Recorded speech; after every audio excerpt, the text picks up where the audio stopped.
Hello friends, welcome to my channel Cooking and Beyond by Indu G. இன்றைக்கி நான் PRAN and அவரக்காய் ஒரு மசாலா மாதிரி வறுத்துருக்கேன். அது ஆக்சுவலாக ரொம்ப ஈஸி, ரொம்ப டேஸ்டியாகவும் இருக்கும். ஒரு வெஜிடபிள் கூட ஒரு நான் வெஜிடேரியன் சேர்த்து சாப்பிட்டா அது ஒரு ருசி தான். ஃபுல்லாக நான்வெஜ் சாப்பிட முடியாது இல்லைங்களா, அதனால் கொஞ்சம் ஏதோ ஒரு வெஜிடபிள் ஆட் பண்ணிக்கலாம்னு நினச்சேன். ஸோ இதில் வந்து என்ன பண்ணேன், இறை நல்லா வாஷ் பண்ணி க்ளீன் பண்ணி மஞ்சள் உப்பு போட்டு நல்லா அலம்பி அப்படியே வச்சுட்டேன்.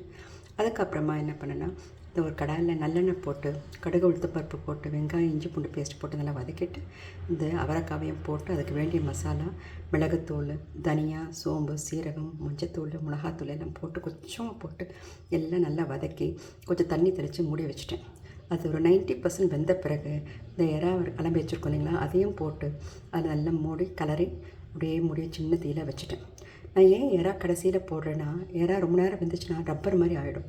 அதனால் அது நல்லா இருக்குது அதை சாப்பிட்றதுக்கு. அதனால் நம்ம கடைசியில் 3/4 வெந்த பிறகு 90% வெந்த பிறகு காய் அப்புறம் இறா சேர்த்து நல்லா வதக்கி அப்படியே மூடி வச்சிட்டிங்கன்னா அதுலேயே நல்லா வெந்துடும், அந்த ஜூஸ்லேயே வெந்துடும். ஸோ இதுதான் இறாவும் அவரைக்காய் பொரியல்னு சொல்லலாம், இல்லை வறுவல்னு சொல்லலாம். இது ரொம்ப டேஸ்டியாக இருக்கும். நான் நிறைய பெப்பர் போட்டிருக்கேன், அதனால தான் கலர் இப்படி இருக்குது.